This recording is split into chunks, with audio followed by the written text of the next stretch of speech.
Michelle are podcast's most interesting and loving couple. Join them every week as this radio personality and this author come together to let you into their lives. All right, fellas, welcome to the It Goes Down in the DM Round Table, and now it's the fellas. Thank you, sir. Everybody here, thank you guys for joining us tonight. I think we all interpret love and romanticism differently, right? I think we show it differently, whether we're trying to get to the same place, but we definitely go different ways about doing that. So I want to see into your relationship and see how you speak about your ladies.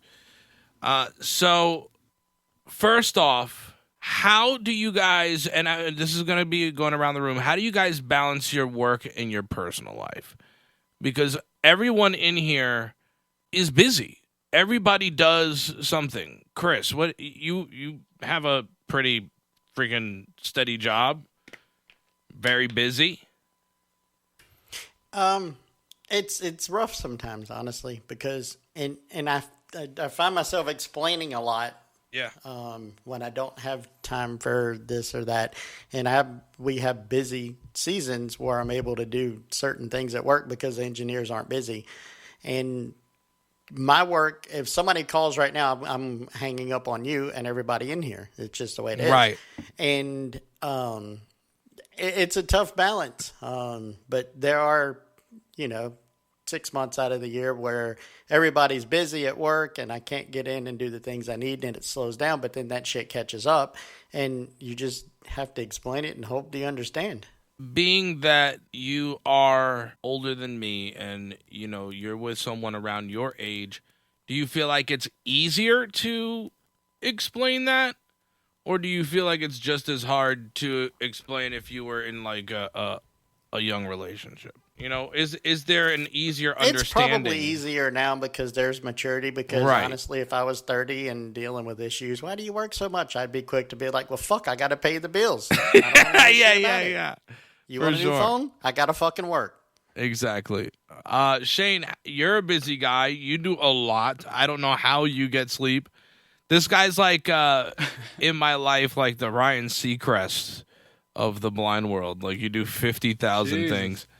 That's a compliment right there. Yeah. How do you balance your work and your personal life, especially when it comes to spending time with your wife? As much as I can, I go all in for both, right? So like, it was so funny when you first asked the question and Chris was talking, I got a Slack message from work. Right. It's See? like, yeah. And like in the nature of what I do, I work for an education company. So, sometimes like something that I do at 9:15 at night is going to help kids the next day. It's going to help them learn. And it's like, that's really important. Yeah. And so I think the first thing that's really important to say is like, if you love what you do and really value it and what you do is important, like this is less of an issue. Because at the same time, I flex my work time to spend time with Precious. Next week, we're going to be traveling for her career. And I'm flexing my work time so that I can do that. And, sometimes I'm going to take vacation time just for her. So that's just the time you devote to her and you make sure to really set that time aside. Yeah. So it cuts into both. And I'm, we set those boundaries as we need to, because we're both really busy people and we both have a lot happening. And so sometimes there are weeks where it's like, we haven't spent a lot of time together. And it's like, we need to take a day. I need to cancel whatever I have going on after work or even take a vacation day, and we just need to spend it together because we've been disconnected and too much has been happening. But as much as we can, just like going all in for both of them and paying the bills, making shit happen for both of us and doing it together and enjoying it together at the same time. And so maybe a follow-up real quick, Danny. Yeah, I'm sorry. for sure. Maybe just following kind of up on that. Any ideas, and you guys can think about it and whatever, how would you make that happen? Because it would be hard as fuck for me to take a week off. Because I'm the only one that does what I do. And right. It's all dependent on the type of job you do, right? Because if you're the only guy that they rely on and there's nobody else to fix shit when something goes down, yeah, that's a tougher situation, right? Yeah, That's a tougher situation. I've had to fly home. When I was when I was working IT for a defense contractor in California, I came home and was just visiting, and the owner called me and said, "I need you back tomorrow. We've got shit that's just dead." And the next thing I knew, I had a ticket, and I was going back to California. Wow. Yeah, man. I got lucky. I shopped for a remote job so that I can travel and not even have to take off work. So I cheated. Yeah. I can do that for the most part, but if things need to be physically touched, then that's where I get screwed. You know what I'm saying? Yep, absolutely. Andy, how do you balance your work and your personal life? The times I've been successful with having good work-life balance are the times that I communicated well with Lizzie. You know, things happen at work, and I might just send a quick text and say, "Hey, I gotta stay late at work" or something like that. But if there's nothing really like essential going on, and it's just like a day-to-day grind, I might flex time and just hang out. You know, make up for the fact that sometimes I'll have to be at work later, you know, go to a certain function or whatnot. But honestly, it's just everything's circumstantial, and as long as I speak with Lizzie, like everything works out. And if there's something important going on, and I don't really feel like doing more of it, Lizzie will actually encourage me in some cases to actually go and help out the team and whatnot. All right. No, I love that. I love that, fellas. So here's what I have for you. What is the most unusual or surprising thing that you have in common with your partner? Andy, we'll start with you, buddy, because you were pretty quiet that last round. Something that I have in common with Lizzie that's unexpected or that's surprising? Right. That's tough because we're such different people. Yeah, right, so that should make it easier. And if that should make it easier, right? It stands out. It actually doesn't. We're like very textbook, you know, like liberal arts versus STEM, like left brain, right brain. Like it's. Wow, you guys really, really are like the opposites attract then, right? You know what? Actually, we do not like scary movies. Both of us. You both do not like scary movies. There we go. See, we found something. The one for Michelle and I that I always really enjoy putting out there is the fact that she's just as good. Not all the way there. Sometimes she's a year off. Sometimes the album might be off, but most of the time she nails music knowledge, like songs, the years that they came out, the name of the albums that they were on. And that was so cool because I'm like the music nerd who just studied what years these songs were on Billboard charts, and I just knew just because I remember hearing them playing on radio, and it just stuck into my mind, and I remember attaching a memory to that. And so to know somebody else had that was really cool. Shane, what do you got for us? What is a really unexpected or surprising thing that you have in common with Precious? I don't know if this is unexpected or surprising for anyone else, but I never expected Precious to be a Family Guy fan. I love Family Guy. Yeah. I grew up on that shit. Dude, it's a great show, and I showed it to Precious. That was Michelle and I with South Park. I hate feel it. that.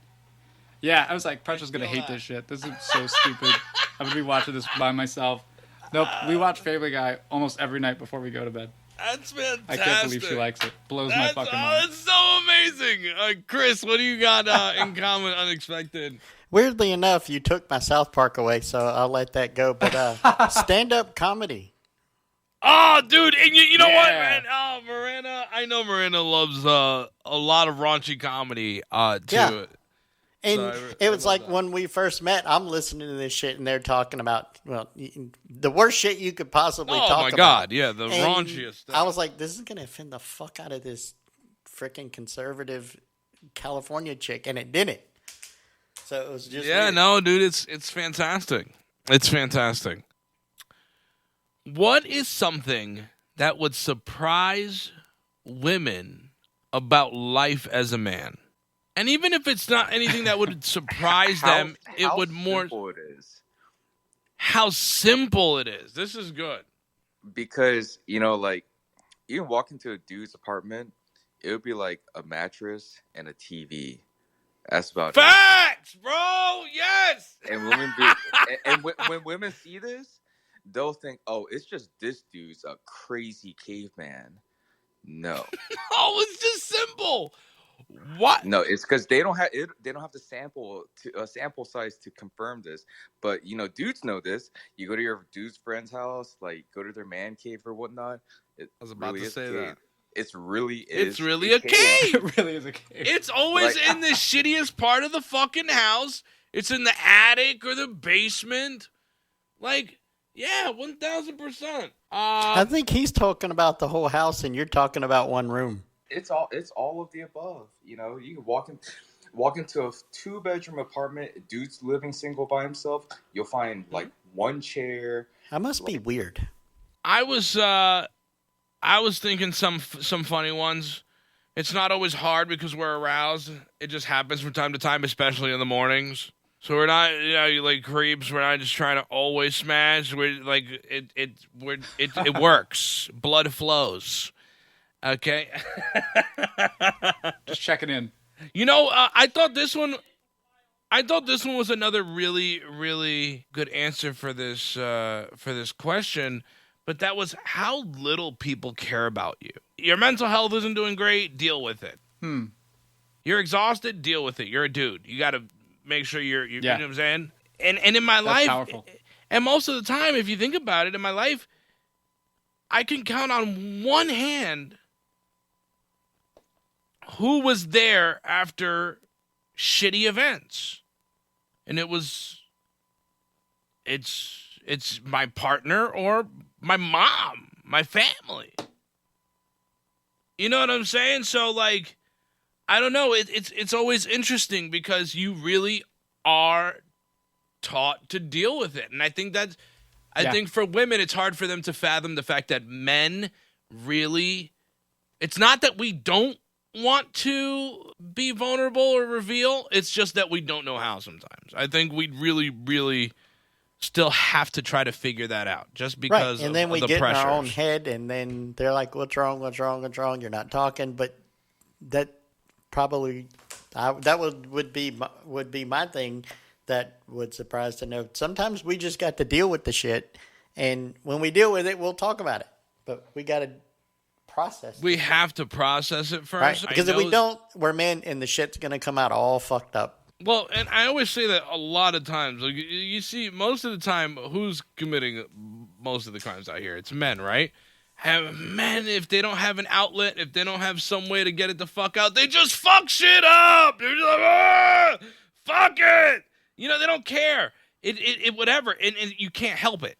That's how we literally just nature it's how we fucking let shit out, right? And so I think we really do have to process it in a healthy way before we can really tell you what it is. And that's not because we don't want to share with you.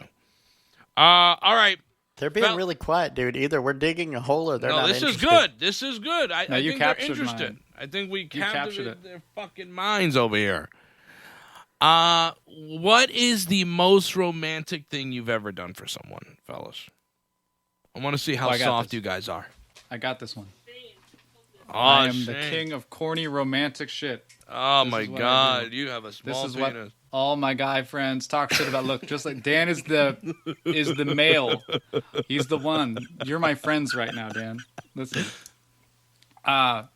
So when Precious and I got together, I like to say that she didn't know me very well because she said that we talked about what it would be like getting engaged, and she was like, it'd be kind of cool if like my family was there and it was at like a family event, and I was like, oh yeah, I would love to do that. That would be great. That's bullshit. I would be so uncomfortable. No way.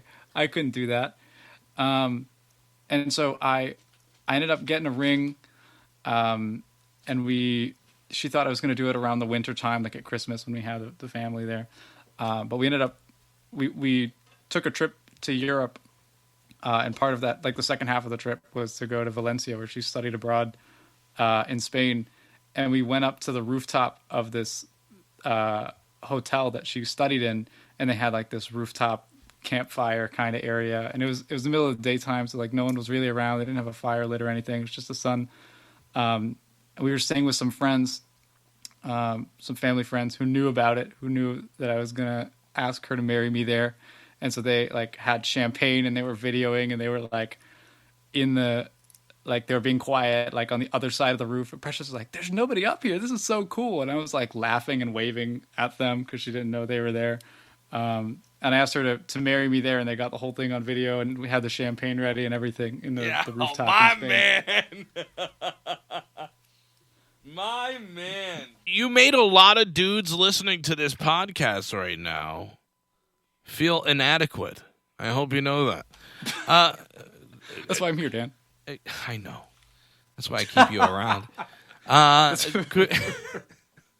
Chris, what would you say is the most romantic thing you've ever done for someone?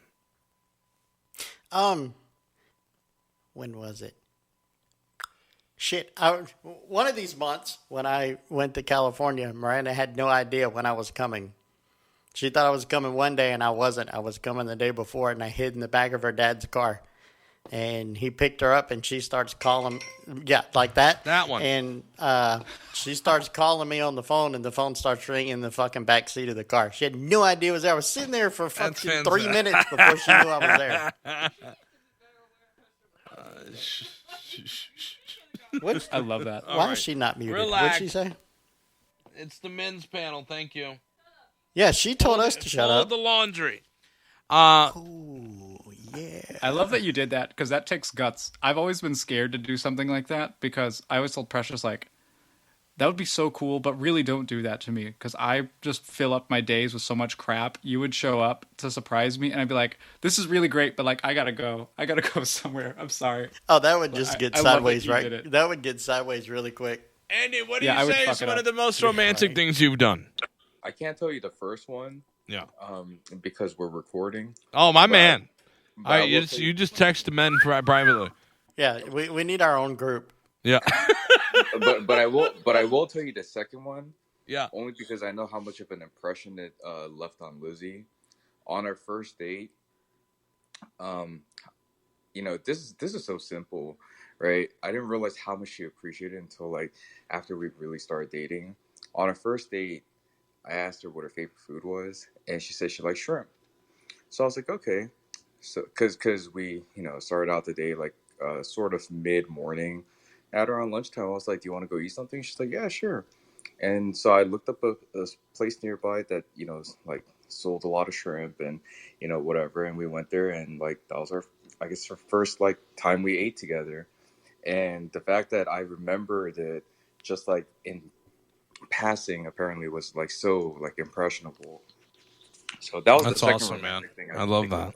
So I have a quick question, Andy. If you weren't going to tell us the first one, why'd you bring up that there was a first one?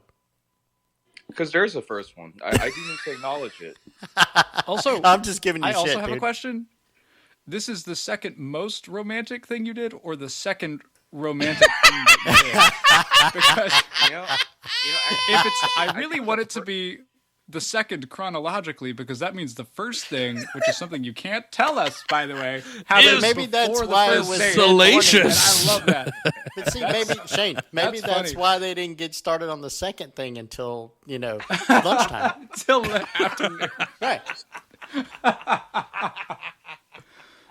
I love it. It's You should start fantastic. No Oh, denial either, though. If you had to sing a karaoke song with your partner, what song would it be? Best part, Oh, that's funny. Daniel Caesar, her. Great song, my brother. I love it. That's good. I think it would be Can't Take My Eyes Off You with Frankie Valli tune. All right. Is she disagreeing? No, she's laughing. She's agreeing with me. It's so out of character for us because we usually don't listen to like 60s pop music. We listen to a lot of shit. Girl, I know about you.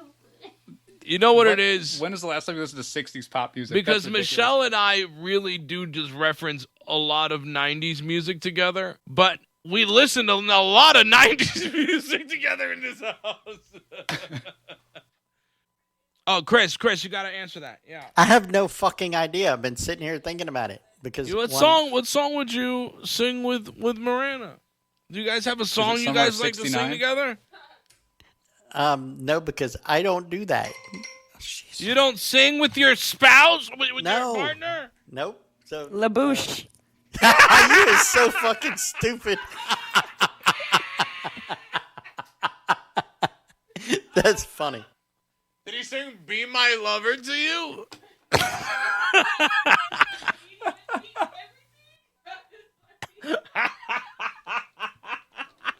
All right, we'll do it. There you go. Okay, we'll make that happen for you next time we're in the same room and send it to you. Very good. Very good. Okay, if you had to describe your... I haven't been answering most of the questions. What do you want from me? I'm hosting. Wait. What song? Oh, man. What song would I... It's got to be that Meatloaf song where he's trying to have sex with the girl, but the girl's like, if you do, you got to tell me you love me or something like that. Oh, no. Sounds like some Lonely Island shit. Mine is... What was it? All by Myself, Celine Dion. No. I'm kidding. You did a You're going to pay for that one later. Time. What was that? What's the Shania Twain song? Stuck With You? That dude said "Stuck With You." No, they sang it. They really did. Oh, we did sing "Stuck With You," Ariana and That's Justin. a true story. What is the song that we always we fuck around with? I know. I'm telling you. I'm drawing a blank on it. Go to something else. I'll think about it. All right, we're gonna go to something else. I'm gonna shut up now. All right, fellas. If you had to describe your relationship with your partner in a movie title, what would you call it? Can it be an academic movie title? Can it have like a colon and shit? Oh yeah, absolutely. I mean, Like that's so Okay. you. It fits you, dude. Yeah, it does. I'm a man of many words. Yeah, I never shut up. I know. Is that the name of your movie? I'm literally Okay. writing it down.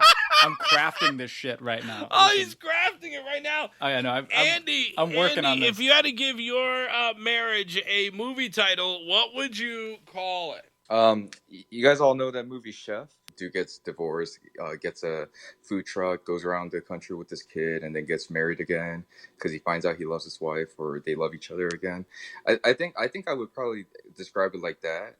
Because when, like, Lizzie and I, when we first started dating, we were like madly in love and whatnot, and then before we got engaged, and then a little bit into the marriage too, like we had our ups and downs, learning each other and stuff like that. But then the climax came, and we're now like really happy with each other and we understand each other better. So I would explain it through the plot of Chef. Chef. That's what you would call your movie. Yeah.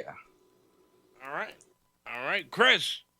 If you were to give your relationship with Miranda a movie title, Are we making these up, or are we going? Yeah, on you can make it up. Because he was going Oh, on thank past God! I movies. just looked like a. yeah, he could do whatever. You could do whatever the hell you guys are grown ass men. This is some Emmy I'm shit. gonna tell you right what here. to do. Not the Emmys. I like it. I would Shane is fucking name my movie Granite. Granite, Granite. like granite You know? countertops. Yes. Granite. Why? I'll let you ponder that. Why? No, I don't want to ponder it. Tell me why. I think. All right. I think He's I got- understand. Danny's got it, I I think think. I understand what's happening. Jesus Christ. I think I get it. I just want to hear you. All say right. it. Is that couple what words I we're could really doing? You sound so disappointed. No, is that what we're really doing? I wanted to know. Say why. At least say why, because I'm curious. Granite is solid, correct? It is, yes.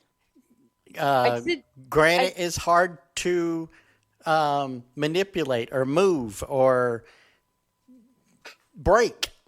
Oh my God, you people.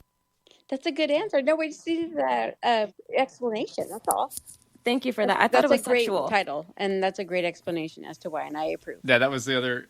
That's where I took it. That's why I took it too. That's where I took it. All right. I thought he was just saying. I'm sure Chris is disappointed in me. All right. So I'm not talking to you anymore. that's fine. So the movie title is so interesting because I am not creative at that. Shane, you've been crafting yours for a while there. I'm expecting a paragraph. Yeah. This is what I do. I craft something and then I change it. He opened the dictionary. Wow. I love it.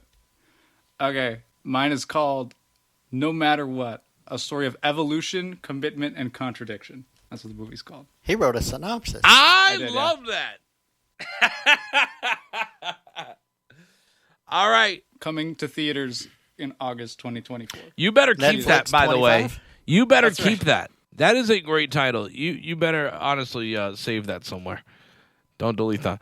Here's a great question for you guys. I would love to know, what is the best relationship advice you've ever received, and how has it impacted your relationship or marriage? It's bad that I just thought of the worst relationship advice I ever received. No, you're just like me. Okay, I'll go first on this one. Yeah. I was taught by my brother-in-law, who's pretty important growing up, kind of raised me. And patience is what he told me more. He said, they're going to piss you off. You're going to want to kill them. You're going to want to cut them in little pieces. But patience is where it's at. And that can be put into a lot of different contexts, whether somebody isn't ready to leave on time. You know, it's all about just being patient and understanding. You never know what somebody else is going through, or the simple things. Why aren't you ready? You know, it's because you don't know. So that's the one thing that kind of stuck with me over time, is to just be patient and listen. I ask a lot of men, especially, you know, when I get into Ubers and I feel talkative, I talk to guys and they tell me their situations, and they've been married for 12 to 15 to 20 years. And so I always ask them this question because it's always fascinating to me. And I ask them, what if I were to ask you and your wife separately, what's the one word that has kept you together? What word do you think you would both say? And of course, a lot of them, you know, jump to compromise. But one of the ones that I was told was realism. As long as you can be realistic to the fact that you have limits, as long as you can stay realistic to the fact that, hey, you guys might not work together. You know, that's not a bad thing as long as you handle it properly. Or it's realistic that you guys are going to run into some bumps. Every relationship does. You view it with a realistic lens. You'll always know how to approach a situation. I thought that was really, really good advice. And then the other advice that I've received is, no matter who or what it is in your life, both relationship, but most definitely relationship, because that's the closest person to you, and that's the closest person, and that's the person that you are the most vulnerable with. Don't take shit from anyone. At the end of the day, you are a person that needs to stick up for yourself. You have your own emotions. You have your own pressures in life to deal with. So you literally, as one person, cannot be the sole shoulder for your partner. Andy, what's a good piece of advice you've received, brother? I'll tell you a bad piece of advice that I do the opposite of, and that's been boding well for me. What's that? I was told you cannot spoil your lady. And I was given like a bunch of like nonsense about, like, you know, you spoil your women, you know, pussy whip and blah blah blah, and I'm like, I don't know, because I spoil Lizzie a lot, and like we're both like super happy because I see her happy and it makes me happy. I agree with that, because spoiling is fun. Call me pussy whipped. No, but I think spoiling is only fun if the person that you're doing it for really shows you how much they appreciate it. Right. Exactly. I love surprising Michelle. Even though she hates surprises, she enjoys when I surprise her, right? And so I think it really is going out of your way to do those things and seeing that person happy. If somebody really responded in a shitty way or didn't feel like it was appreciated, fuck no, I'm not going to continue to spoil you. Right. You know? And then you would have a thing about ever doing it again. Exactly. You know what I'm saying? Exactly. For anybody. Right. Even if we broke up, or even if we weren't the next together, one right? just fucked, because if they like to get spoiled, it's too bad because you're fucked with that. Yeah, for sure. All right, fellas, this one is always really interesting to me because I was in a relationship where I felt like my identity wasn't separate from the person, right? It did not feel good. It did not feel like I was my own person. It was me and this person. Hey, where's so-and-so? Where's so-and-so? So do you think it's important for couples to maintain separate interests and hobbies? You have to. 1,000%. You have Chris, to. elaborate Because on that. if Miranda and I both liked to do every single thing together, and we were always at the same spot, same time, same everything all the time, You would get tired of her. I would kill her. Yes! And she would choke me. That's just the way it is. You have to have your own person, because if you're you, right? You're Danny, and you get into a relationship, then you become somebody else. Well, then you're not that person that got involved with you in the first place. You've changed, or both changed, to become one entity. One thing. Yeah. That just, it's not good. It's not a good time. Andy, how do you feel about this? Yeah, I agree, because when two people come together in a relationship, it's supposed to be like a puzzle that fits together. Mm-hmm. And a puzzle that fits together, the pieces are all unique. And Yes, sir. if you get the two same pieces, like, it's not going to fit together. And if one of the pieces changes, then it will fall out of the puzzle. Mm-hmm. That's also true too. I like it. Like if one changes to match exactly the other one, or they become, then there's no puzzle. Yeah. And if the two people can't be independent, they start getting into this like weird like symbiotic relationship where they're developing codependency, and like it leads to mental health issues and just bad things overall. Like at the end of the day, people are individual people. They need an individual side to them, and that's what brings the relation. Like when you put two people together, like honestly, like there should be more than just those two people. It should be like a multiplication of the two people. Absolutely. I say that all the time. Like it shouldn't ever be about one or the other. It should be about what you bring together, right? You as one, as an entity, are what you come together to make a beautiful relationship. Shane, you got something on that? The question is, do you think it's important for couples to maintain separate interests and hobbies? Oh yeah, absolutely. It's really important to like be able to decompress too. Like for me, like I can't be social all the time.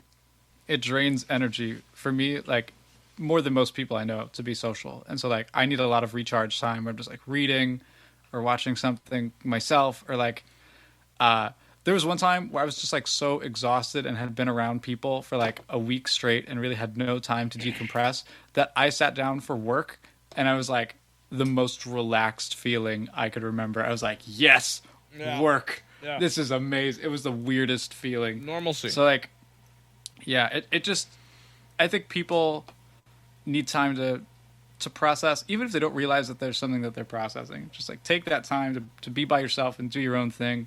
I think it really makes me a better person. All right, and my last question for the fellas before we jump into the last 15 minutes of the ladies interrogating us.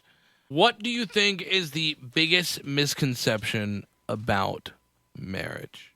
And Chris and Miranda, you guys can answer this about long-term relationships, especially in your situation where it's a long-distance relationship at the moment. Shane. The thing that I hate the most, it drives me crazy, is when a I don't get it so much anymore because I'm already married. But like when I was engaged and when I was talking about the wedding and like the process of getting married, it was like my guy friends would say like, well, say goodbye to your freedom. Like, say goodbye to the stuff you like. Say goodbye to hanging out with us. You'll never see us again. All this stupid shit. And I think if you believe those things are true, you're priming yourself for a miserable life. Yeah, you probably shouldn't get married. You're out of your damn mind. Yeah.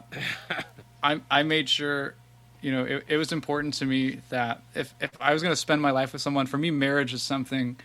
There are very few circumstances where I believe in giving up on a marriage and ending a marriage. Marriage is forever to me. That's really important. And so I ask myself a lot of questions, and I talked to Precious a lot before we got married because I take that really seriously. And so if I thought that my freedom was going to be compromised, or if I was going to have less fun or less joy as a married person, that is insane. I wouldn't be married. That's ridiculous. I don't know. Lizzie's a really funny person, so I'd rather hang out with her than all of my friends. Yeah, that's important. You gotta have someone fun to hang out with. If there's someone I would rather hang out with than Precious, for like, regularly, that's an issue. Like, you're spending your life with someone, you damn well better enjoy hanging out with them. They better be funny. That's crazy. That should always be a requirement. Like, I always tell people all the time, like, if you don't like being around the person that you're with, you can't fix that. Like, out the gate, you can't fix that. Fellas, thank you so much for coming in and having this conversation with me, letting me lead the panel of fellas in committed relationships. Ladies, if the ring is on, leave us alone, please. If we say we're taken, leave us alone. I just thought that I would put that out there. I think that a lot of people have this funny idea that that the more taken someone is, the more access they might have. I think it's a weak point. So I just want to say, ladies, leave us taken men alone.